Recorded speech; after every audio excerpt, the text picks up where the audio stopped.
ठीक है, चलो चश्मा रख ले। हाँ भाई देखो, अब अपने संख्या पद्धति एक बार आप कंप्लीट कर ली थी। आज 10वीं क्लास की पहली प्रश्नावली वास्तविक संख्या की। ठीक, वास्तविक संख्याएं दो प्रकार की होती है, परिमेय और घातांक। वास्तविक संख्याओं में हम एक चीज पढ़ते हैं, अंकगणित की आधारभूत प्रमेय।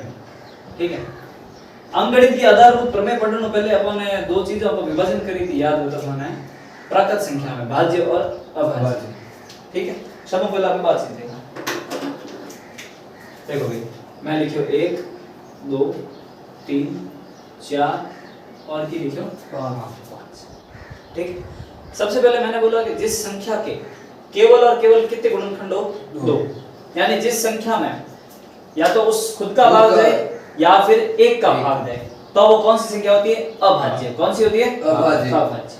ठीक, तो सबसे पहले शुरू करते हैं 2 से। किससे शुरू करते हैं? 2 से। 1 में शुरू करना, 2 क्या है? 1 से शुरू होती है प्राकृत संख्या।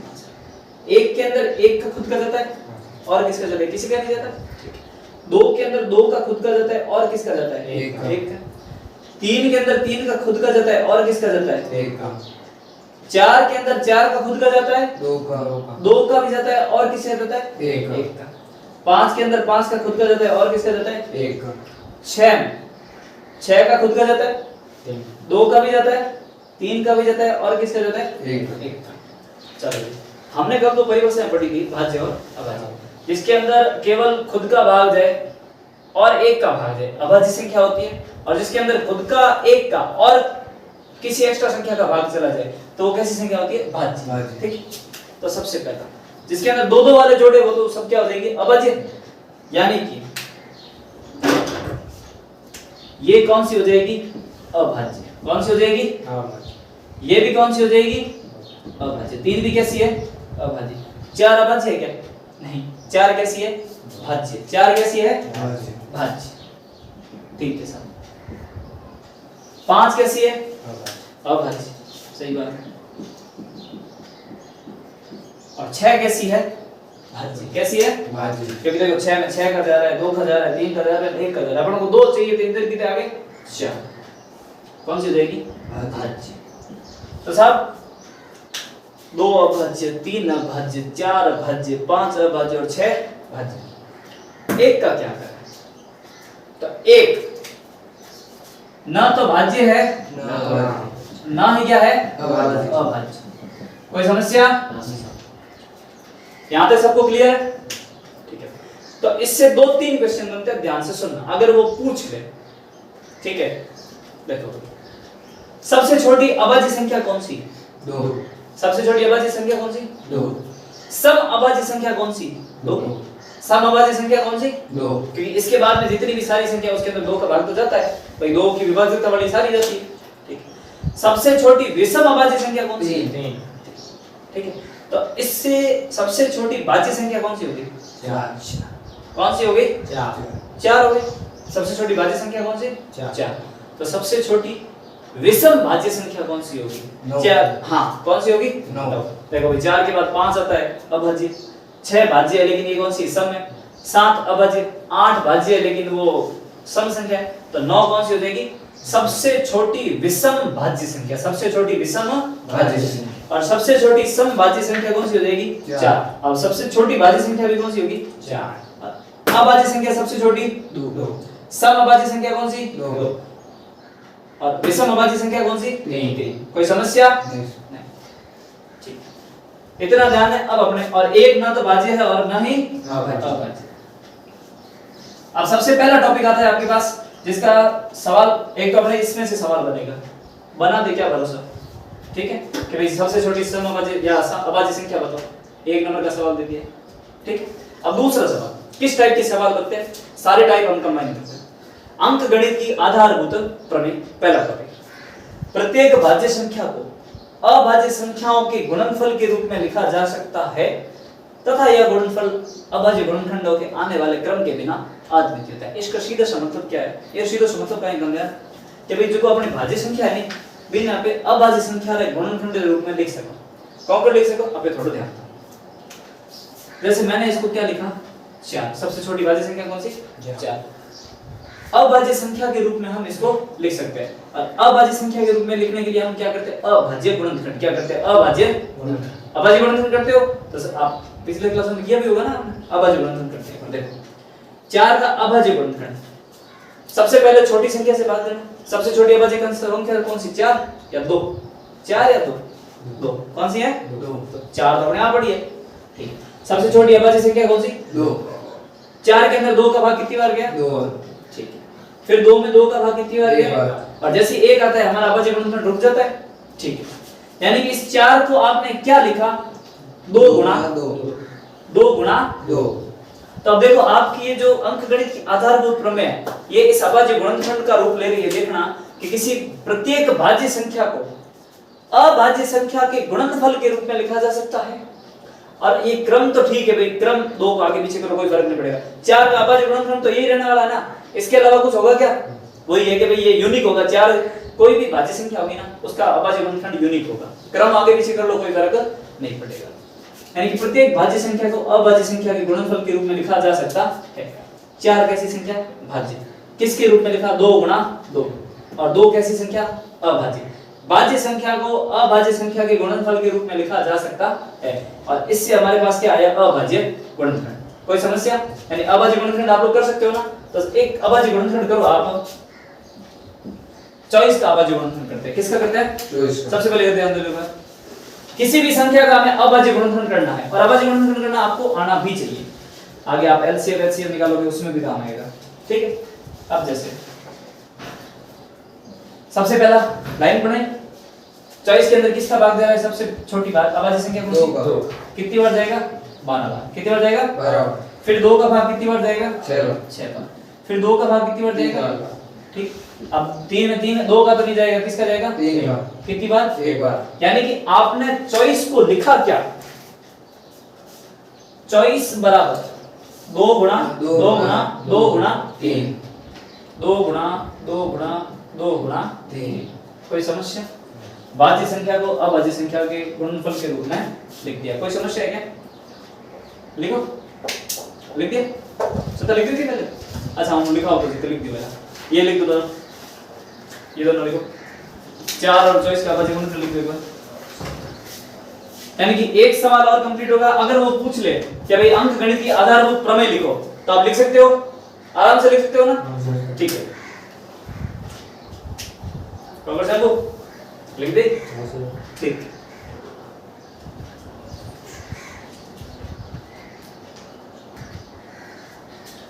तो इनमें अगर थारे 2 सवाल आवे केड़ा सवाल आवे 2 सबों पहला सवाल है अंकगणित की आधारभूत प्रमेय लिखो लिख सकते हो दूसरा सवाल आएगा कि भाई कोई संख्या दे दी और क्या दियो कि थाने अभाज्य गुणनखंड करो अब आराम कर सको ने ठीक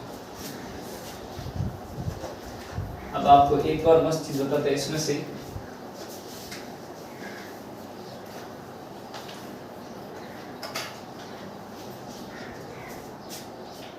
ऐसा करो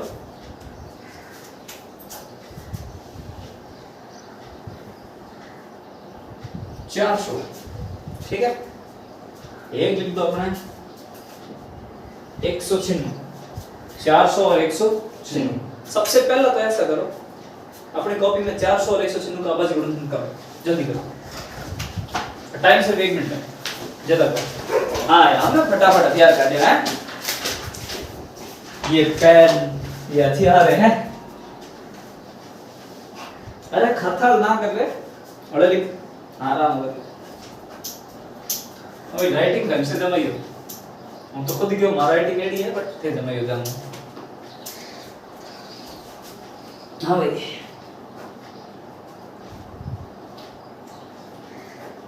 अबे थारी तो मारे लिखण पहले ही है शाबाश चलो झाले तो है उधर बैठ है फटाफट को बिल अरे थारी अगर है कुछ यार है लिख दियो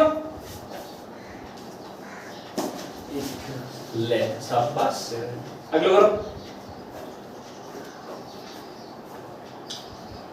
अपन ये तरीके में पढ़ना है कि भाई एग्जामिनर आपको बारे सवाल दे ही बोल सके अब जितना टाइप है हैंड टाइप अगर पढ़ लिया मैंने तो बार दे सही बात है कौन तो चलो 196 शाबाश कर लियो दे बहुत ही बढ़िया ठीक है तो कंप्लीट है काम चलो सारे इनमें 2 और बाकी की बढ़ जाएगी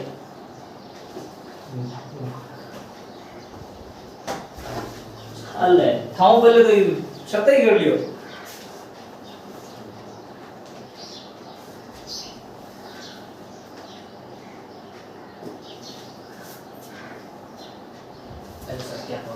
हो गया सब चलो तो ला रहे थे ठीक है देखो एक बार देखो जी हर लो देखो 400 लिखा हाँ सर 2 का भाग कितनी बार 200 बार फिर 2 का भाग कितनी बार 100 बार फिर 2 का भाग कितनी बार 50 बार फिर 2 का भाग कितनी बार 25 बार ठीक अब 25 में 2 का नहीं जाता 3 का जाना जबकि इसका जाता है 5 का कितनी बार 5 बार फिर 5 का कितनी बार एक बार ध्यान से देखना 400 बराबर 1 2 3 4 5 और 6 यानी 2 बार तो है 4 बार 2 है और 5 2 बार है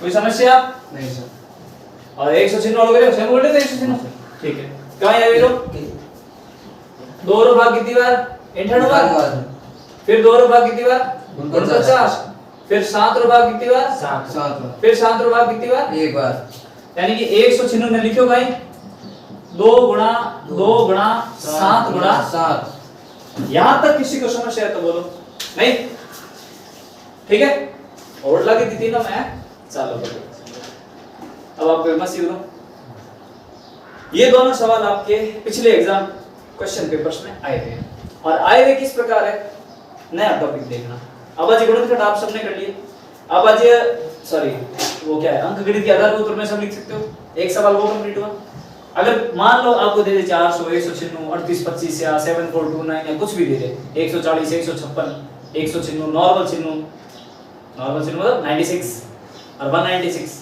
ठीक है अब अबाजी गुणनखंड कर सकते हो ना जैसे हमने ये दोनों का भी किया एक इसमें एक और सवाल बनता है कि 400 और मैं आपको सवाल पढ़ के सुना रहा हूं 400 के अभाज्य गुणनखंड की अधिकतम घातों का योगफल लिखिए क्या लिखिए अधिकतम घातों का योगफल अब जैसे ये सवाल आया ना इसका मतलब क्या है देखना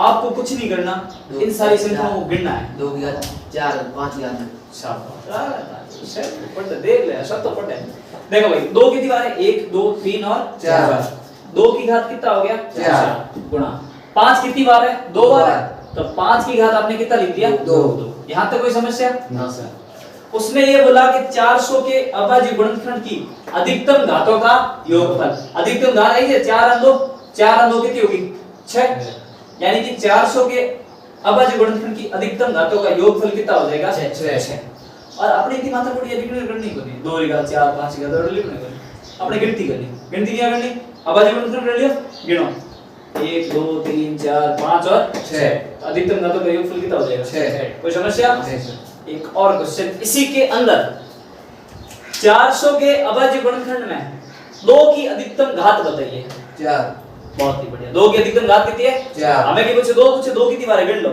1 2 3 और 4 5 की अधिकतम घात बताओ 2 कोई समस्या 196 अभी लास्ट सवाल अल्ट है लाड ले क्यों लाड पेपर में आया तो 196 की अधिकतम घातों का योगफल बताओ 4 अधिकतम घातों का योगफल कितना भाई गिनती करनी 1 2 3 और 4 2 की अधिकतम घात कितनी है 2 7 की अधिकतम घात कितनी कोई समस्या एक बी टाइप का सवाल अपने अभी छूटा नहीं है ना ये सवाल आया था और हमने ये भी कर लिया पहले प्रश्न ध्यान रखना अभी और अब जब 1.1 शुरू भी कौन करें 1.1 का भी शुरू भी कौन करें क्यों करें अपने 2 सवाल हो गया कंप्लीट 2 कहीं 3 टाइप का सवाल कंप्लीट हो गया ठीक है और ये ध्यान रखना ये लगभग हर बार पूछता है या तो ये पूछता है या फिर वो अबसद में आपके एचसीएफ और एलसीएम पूछता है यहां तक किसी को समस्या नहीं सर और अब 2 चीजें आती है आपके पास ध्यान से देखो तो भाई अपन ने और ये देखो ये दोनों सवाल लाडले साल आए थे ना तो अपने काम आसान हो गया थोड़ा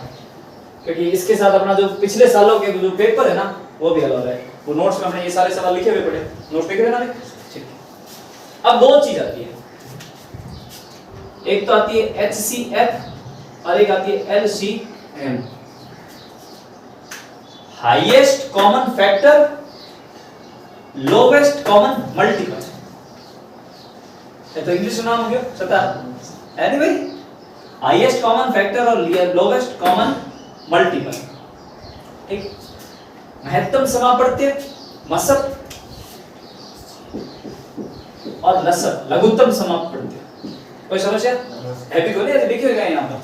ठीक है, दोनों की परिभाषाएं ज्यादा लेंथी नहीं है और इसमें हर बार अक्सर कोई ना कोई का और की वजह से मात खाता है। कैसे, ध्यान से सुनो। वह बड़ी से बड़ी संख्या, वह बड़ी से बड़ी संख्या जो दी गई संख्याओं को विभाजित करे। बस छोटी सी परिभाषा, वह बड़ी से बड़ी संख्या जो दी गई संख्याओं को क्या करे, विभाजित। और दी गई संख्याएं चाहे 2 संख्याएं हो, चाहे 3 संख्याएं हो, चाहे 4 संख्याएं, हमें उससे कोई मतलब और हमें जिससे मतलब है हमारे प्रश्न में पेपर में वो सिर्फ या तो 2 आएगी या फिर कितनी आएगी 3। 2 टाइप के सवाल, या फिर 2 संख्याओं का मतलब निकालो या 3 संख्याओं का मतलब निकालो। अब लोवेस्ट कॉमन मल्टीपल क्या होता है, वही देख लेते हैं। लसब जिसको आप बोलते हो, वह छोटी से छोटी संख्या, छोटी से छोटी संख्या छोटी संख्या जो दी गई, यहां पे ट्विस्ट आएगा देखना, जो दी गई संख्याओं से पूर्णतः विभाजित हो। देखो भाई, मसब विभाजित कर रही है और लसब विभाजित हो रही है, इसमें बहुत फर्क है, कंफ्यूज ना होइए। मसब बड़ी से बड़ी संख्या जो दोनों संख्याओं को विभाजित करे, और लसब वह छोटी से छोटी संख्या जिसको आपने खुद ही विभाजित हो जाए। ठीक है, अब लसब और मसब परिभाषा लिखिए, लिखो परिभाषा लिखो।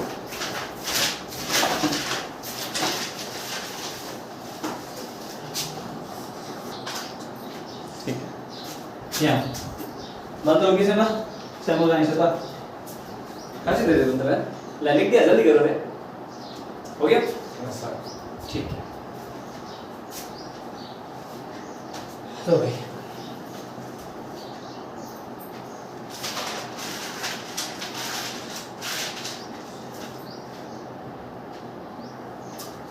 बता, लिख दिया। ठीक,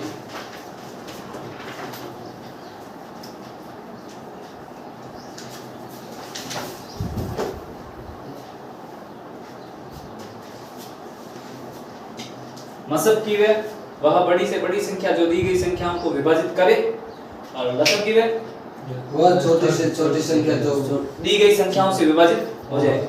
एक विभाजित कर रही और एक विभाजित हो रही।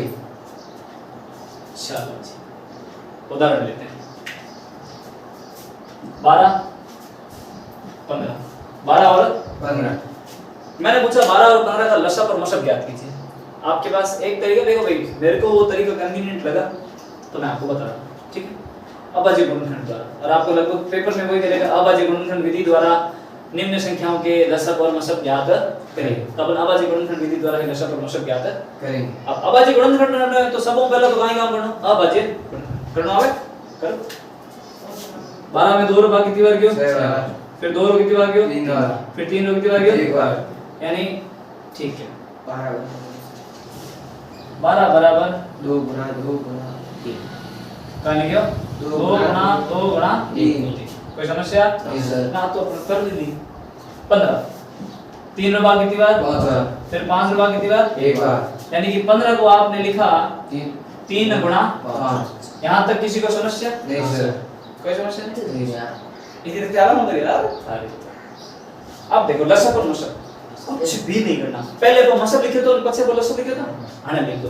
ये नीचे लिख दो HCF और ऊपर नीचे लिख दो LCF। या भी कर दो बराबर, या भी कर दो बराबर। ठीक। अब देखो HCF का मतलब है कि HCF करे किए तो जितनी संख्या वाली वो पूरा भाग देखो, पूरा भाग देखो, यानी कि HCF जो होगा वो दोनों के अंदर कॉमन होगा। दोनों के अंदर क्या होगा? कॉमन। तो इन दोनों संख्याओं में जो आपको कॉमन दिख रही है ना उसको निकालो। क्या दिख रही है? 3 दिख रही कॉमन। 3 कॉमन है। कवर अप किया। देखो भाई पेपर में कवर अप ना करना, पेपर के जो पीछे रफ करे होते ना उसमें कवर अप करके सामने रखो तो सिर्फ खाली चीजें लिखनी। ठीक है, एकदम बढ़िया जमा। 3 आया कॉमन, तो यहां पर भी आपको लिखना है 3 और यहां पर भी आपको क्या लिखना है? 3। HCF में भी 3 लिखना है और LCF में भी क्या लिखना है? 3। क्या और कोई संख्या कॉमन आ रही है क्या? नहीं सर, कॉमन नहीं आ रही, यानी कि कॉमन नहीं आ रही, यानी HCF आपका हो गया पैक। HCF क्या हो गया? पैक। इन HCF का मान आपके पास कितना आया? 3। मसब कितना आया? 3। और अब जो अपनी दूसरी संख्या पड़ी है ना उनको इधर लिख दो।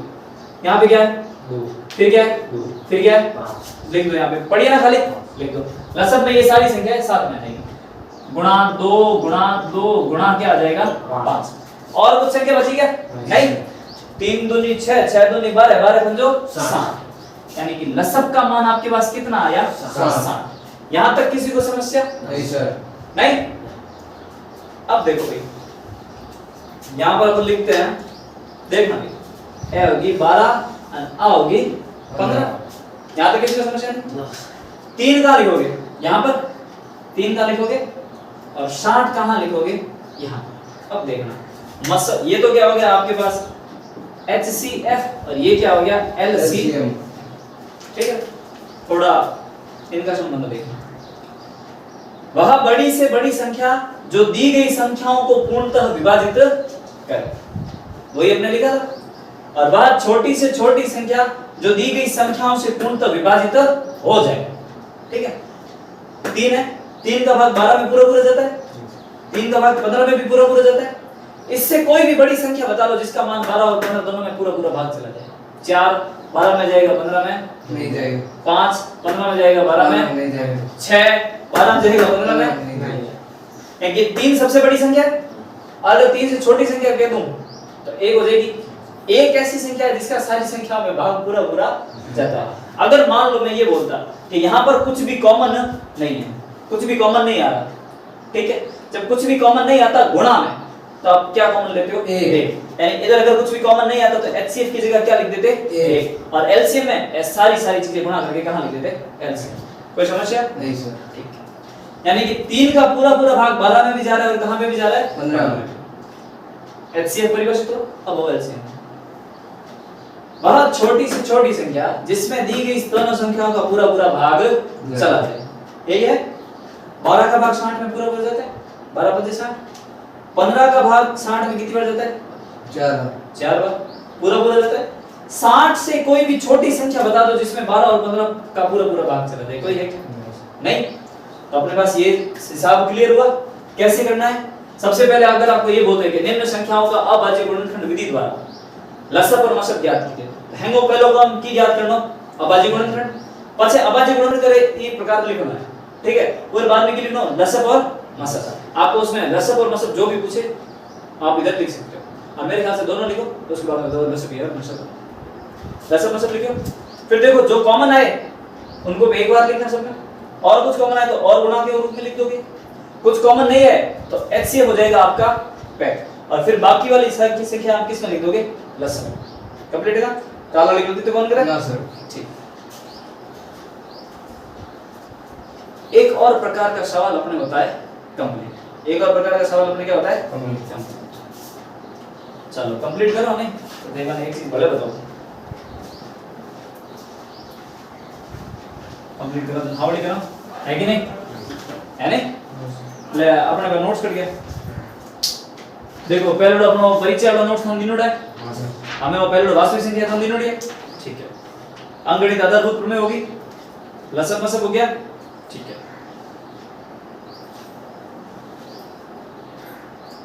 ठीक है। एक चीज पढ़े, 72 120 का लसब तो आप कहता हूं था मैंने याद करना वैसे ही दे। इसके अंदर जो सवाल लिखे हुए हैं ना वो सारे तुमको भी करने हैं लसब और मसब वाले। और ठीक है साहब एक और चीज देख करो 12 15 21 लाडले साल के क्वेश्चन में और सवाल वाले क्वेश्चन पेपर में 12 15 21 का अभाज्य गुणनखंड द्वारा लसब और मसब ज्ञात करो। 12 लो 2 रुपए कितनी बार 2 रुपए कितनी बार 3 रुपए कितनी बार एक बार 15 में 3 रुपए 5 बार 5 रुपए कितनी बार 21 में 3 रुपए 7 बार 7 रुपए कितनी बार। कोई समस्या? ठीक सबसे पहला काम 12 बराबर 2 गुणा 3 15 बराबर 3 गुणा 5 21 बराबर 3 गुणा 7 और इसके नीचे हमें लिखना है HCF और उसके नीचे क्या लिखना है LCM। यहाँ तक किसी को समस्या नहीं सर सबने कर लिया। अब कॉमन लेना है 3 क्या कॉमन आ रहा है 3 कॉमन आया तो 3 को यहाँ पर भी लिखोगे और कहाँ लिखोगे यहाँ तक कोई समस्या नहीं सर और कुछ कॉमन आ रहा है नहीं सर नहीं तो HCF आपका क्या हो जाएगा 1 फैक्ट।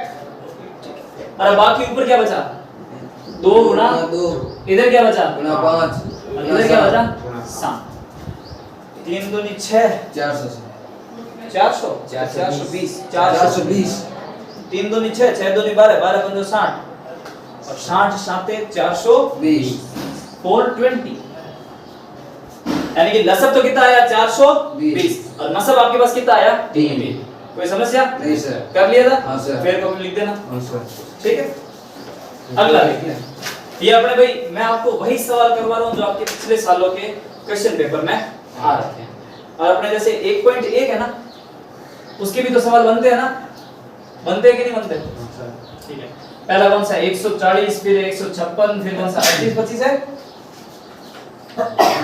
तो कल हमने ये कर लिए थे ना सर तो 1.1 का पहला सवाल भी कर सकते हो हाँ सर ठीक है कर लेना। कोई समस्या हो तो अपन इधर सॉल्व कर लेंगे। ले ऐसा ध्यान दो अगला सवाल अभी और बचा है ये रुको एक बाद में करना है इसे रिजल्ट लो। अरे भाई गण चीज घटी थी 12 कमा a गुणा b बराबर HCF गुणा LCM HCF गुणा LCM किन्हीं दो संख्याओं का गुणा उनके लसब और मसब के गुणा के बराबर होता है। क्यों समझू हवाई गए ठीक है। और एक चीज हमेशा ध्यान रखना ये जो A और B है ना ले नोट्स लिखने वाला तो हूं नहीं वो थारे आगे साक्षात बैठो तो नोट्स में देगा सामने ध्यान देखिए A और B ये ध्यान रखो हमेशा धनात्मक पूर्ण इसका मतलब है कि भाई जो सारी प्लस वाली संख्या होगी पॉजिटिव है ना वो सारी संख्या A और B के रूप में होगी नेगेटिव संख्या इसके अंदर नहीं होगी ठीक है। तो A और B सारी प्लस वाली संख्या होगी तो दो संख्याओं का गुणा उनके लसब और मसब के गुणा के बराबर होता है।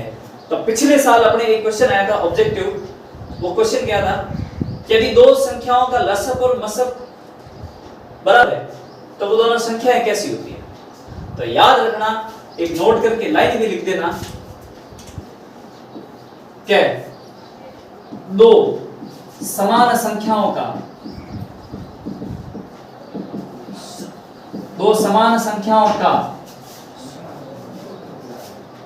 LCM व HCF भी समान होता है ये भी अपने नोट्स में लाइन लिखी हुई है ना सबसे लास्ट में लिखी हुई है।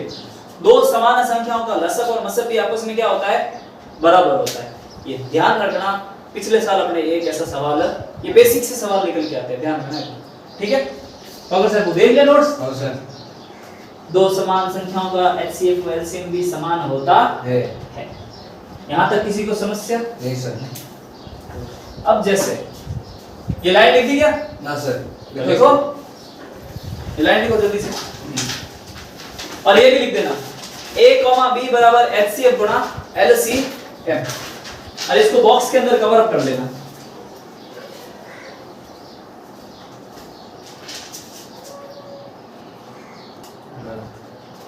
हाँ कर लियो कितने नोट्स है? अंकगणित के आधारभूत प्रमेय होगी, लसप मसप हो गया, ठीक है। ए गुणा भी आलो, चलो एक बार देख लो, चलो 10 मार्क्स पड़ी होगी, ठीक है। और तो कहाँ ये लिखे हुए हैं, चलो दो समान संख्याओं का लसप और मसप भी क्या होता है? समान। यहाँ तक हमने पढ़ा। अब फिर आता है ए गुणा बी, ये वाला अपन टॉपिक देखते हैं। इसे टॉपिक तो हमने लिखा हुआ ही पढ़ा है। चलो कुछ पिछले सालों के सवाल है, 72, 120, 632, 55 और 152, ठीक है। अब आज गुणनखंड द्वारा आपको लसप और मसप ज्ञात करने। उसके बाद में आता है भाई यहाँ पे, अब यहाँ पे देखो चार चीजें, तीन चीजें आपको दे रखी है, तीन चीजें आपको दे रखी है। कौन कौन सी? वो आपको एग्जामिनर के ऊपर डिपेंड करता है, वो कौन सी देगा। जैसे हमने यहाँ पे देखा है कि भाई HCF 12, x बराबर 3 और LCM 12, x बराबर आपके पास कितना आया? 60। अब इसको हल करना है, थोड़ा हल करते हैं, ठीक। देखो गणित का पहला नियम है, और याद रखो कॉन्सेप्ट आता है पहले, फिर सूत्र आता है, कॉन्सेप्ट से सूत्र निकलता है, ठीक। जब भी आप सूत्र अप्लाई करो या सूत्र में आप मान रखो, सबसे पहला नियम है जो जिसका मान है उसको उस स्थान पर रख दो, सबसे पहला वही है। आपको उसमें कुछ भी नहीं करना, समझने जैसी बात ही नहीं है। जो जगह दिखियो वो बटे रख दियो। अब इसमें देखो ये a और ये b है, ये HCF और ये क्या है? LCM। सूत्र आपके पास क्या पड़ा है? a गुणा b बराबर HCF गुणा LCM। a की जगह मैंने कितना रखा? 12, b की जगह कितना रखा? x बराबर HCF की जगह 3 और LCM की जगह कितना है? 7। पक्षांतरण करना आता है, ऐसा था पक्षांतरण करना होगा, ठीक है। 12 इधर गुणा में उधर जाके किसमें होगा? भाग। x बराबर 3 गुणा 60 बटे 12, 12 का भाग 12 में एक बार, 60 में कितनी बार? 5 बार, और 3 का गुणा 5 से कितना आया? 15। यानी कि हम गणित के अंदर यदि पहले सूत्र में मान रखें, फिर गणितीय संक्रिया करके हम उत्तर निकाल सकते हैं, ठीक है। अब इनका सिंपल सा फंडा है, जब आप पेपर करते हो ना, अगर आपके मान लो ऑब्जेक्टिव क्वेश्चन आ गया तो आपको सीधा उत्तर करना है। कैसे करना है वो मैं बताता हूँ। अगर सब्जेक्टिव आया कि भाई आपको पूरा उत्तर लिखना पड़ेगा, तो आपको इस प्रकार करना पड़ेगा, स्टेप बाय स्टेप। अब इसमें देखो, अगर हम मान लो ये सवाल आ जाए कि भाई सीधा आपके ऑब्जेक्टिव टाइप में, तो याद रखना सवाल करने के 2-3 तरीके होते हैं। शॉर्ट फॉर्म या शॉर्ट ट्रिक तब यूज की जाती है जब हमारे को उत्तर जल्दी निकालना हो, और ऑब्जेक्टिव क्वेश्चन हो तो आप 10 सेकंड में या 15 सेकंड में उत्तर निकाल सकते हैं। अगर आप सबके पास सब्जेक्टिव तो आपको पूरा लिखना पड़ेगा। तो शॉर्ट ट्रिक जहां पर यूज आएगी वहां पर तो आपको लानी पड़ेगी, और वहां पर आपके सबसे काम आएगा प्रेजेंस ऑफ माइंड। आपका माइंड उस समय कितना चल रहा है और आपको कितना पता है कॉन्सेप्ट के बारे में। यदि आपको कॉन्सेप्ट पता है तो आप शॉर्ट ट्रिक निकाल सकते हो, सूत्र भी निकाल सकते हो, शॉर्ट ट्रिक आप अप्लाई भी कर सकते हो। अगर आपको कॉन्सेप्ट नहीं पता फिर आपके दिखते हैं। तो सबसे पहला काम, पेपर जब भी करो, ठीक है, कोई ना, जब आप पेपर करो तो आप देखो कि सवाल कहां पर आ रहा है। यदि ऑब्जेक्टिव है तो सीधा उत्तर निकालना, कैसे अपन देखते हैं। अब देखो कि भाई 4 चीजें हैं, कितनी चीजें? 4। और आपको पता है संख्या है पास पास में, और लसप और मसप क्या है? पास पास। आपको सिर्फ इतना देखना है कि कौन सी संख्याएं दोनों दी हुई है, पास पास वाली दोनों संख्याएं दी हुई है। इसमें कौन सी दी हुई है? 60 और 3 दी हुई है, तो मैंने क्या लिख दिया? सीधा 60 गुणा 3। कौन सी संख्या मिसिंग है? x मिसिंग है, और इसके साथ वाली कौन सी है? 12। 12 का आप क्या दे दोगे? सीधा ही 12 का भाग 60 में कितनी बार? 5 बार। 5 दिया कितना आ गया? 15। ये काम किस में करना? रफ वर्क में, और सीधा आपके ऑब्जेक्टिव में आपको मार्क टिक करना सही आंसर का। अगर मान लो ये हो जाए कि भाई यहाँ पर मान लो x की जगह तो मैंने लिख दिया 15, और यहाँ 3 मिसिंग हो जाए, 3 की जगह मैं लिख दूं x। अब देखो मैंने बोला संख्या है जो साथ साथ में उनको पहले लिख दो। अब कौन सी साथ में है? 60 और x साथ में है? नहीं, क्योंकि x तो मिसिंग है। साथ में कौन सी है? 12,15। तो ये लिख दिया 12,15। और मैंने बोला जो दी हुई है उसका क्या दे दोगे? भाग। 15 का भाग 15 में कितनी बार? एक बार। 60 में कितनी बार? 4 बार। 4 का भाग 4 में एक बार। 12 में कितनी बार? 3 बार। यानी कि उत्तर आपके पास कितना आया? 3। कोई समस्या? नहीं सर। ठीक। अब ये आपके पिछले साल सवाल या पिछले और से पिछले पेपर में सवाल आया है। x गुणा 54 बराबर 27 और x, 54 बराबर 162। तो आप सीधा सा ये सब्जेक्टिव आया था, तो अपन को सीधा सीधा जो प्रोसेस है उस प्रोसेस को फॉलो करके हमें क्या निकालना है। यहाँ पे किसी को समस्या? एलसीएम और एचसीएफ ये मैंने आपको बुक वाले कोई भी क्वेश्चन नहीं कर रहे हैं। बुक वाले क्वेश्चन ऐसा है कि आप लोग खुद कर सकते हो, ठीक है। कॉन्सेप्ट मैंने आपको बता दिया। ये वो सारे सवाल है जो आपके पिछले साल के क्वेश्चन पेपर्स में आ रखे हैं। अब ये लसाअ और मसब याद करने 72 120 616 32 95 और 152 और इस टाइप का सवाल आपके पास ये रहा जो आपके क्वेश्चन पेपर में आ रखा था। तो इस टाइप के सवाल आपको करने, ठीक है। क्वेश्चन पेपर को अपने आराम से हल करना। अब सबसे पहला अपन ने जो अब तक पढ़ा है पहली प्रश्नावली अंकगणित की आधारभूत प्रमेय, एक टाइप का सवाल कंप्लीट। दूसरा अभाज्य गुणनखंड, अभाज्य गुणनखंड करना आता है नॉर्मल, तो दूसरे टाइप का भी सवाल क्या हुआ कंप्लीट। अब आपके इसमें पहला सवाल है अभाज्य गुणनखंड करना आप कर सकते हो, हाँ सर। ठीक है। तीसरा टाइप अभाज्य गुणनखंड में अधिकतम घातों का योगफल हमने कर लिया, भाई गिनना है कि भाई कितना है और उसमें अपना उत्तर आ जाएगा। अब अधिकतम घातों का योगफल के बाद में किसी संख्या की अधिकतम घात पूछे तो वो संख्या गिननी है कितनी बार, ये भी सवाल होता है कंप्लीट। उसके बाद में आता है a गुणा b बराबर hc गुणा एलसीएम वाला, कि दो संख्याओं का गुणनफल उनके लसाअ और मसब के गुणनफल की क्या होता है बराबर होता है। और एक सवाल, तीन संख्याओं का आपको लसाअ और मसब ज्ञात करना था, किस प्रकार ज्ञात किया, अभाज्य गुणनखंड विधि द्वारा कर सकते थे, वो भी सवाल होता है कंप्लीट। 12 गुणा 15 गुणा 21 वाला आपने किया था, 12 गुणा 15 21 वाला आपने किया था ना, 12 15 और 21 वाला, ठीक है। उसके बाद में आपके पास क्या आता है, दो संख्याओं का लसाअ और मसब बराबर हो तो वो संख्याएं भी क्या होती है समान, ये भी हमने पढ़ लिया था। और लास्ट आपके जो टाइप बचता है वो ये है, ठीक है। इसके बाहर इसमें लगभग कुछ नहीं रहना, ठीक है। अब हमारे पास सिर्फ एक चीज बचती है 1.2 में जो आपकी अपरिमेयता सिद्ध करनी पड़ती है, ठीक है। वो अपन कल वाली क्लास में कर लेंगे। तो आज तक कंप्लीट होता है। बुक वाले सारे सवाल कर लेना, उदाहरण सारे सॉल्व करना, और ये जो मैंने लिखवाए हैं और ये शायद नोट्स में भी लिखे हुए हैं पूरे, ये मैंने नोट्स में वही लिखे हैं, ये सारे सवाल आपको कंप्लीट करने हैं। नोट्स आपको दिए हुए हैं, लगभग चांस है उससे बाहर कोई भी सवाल नहीं ठीक है। फ्री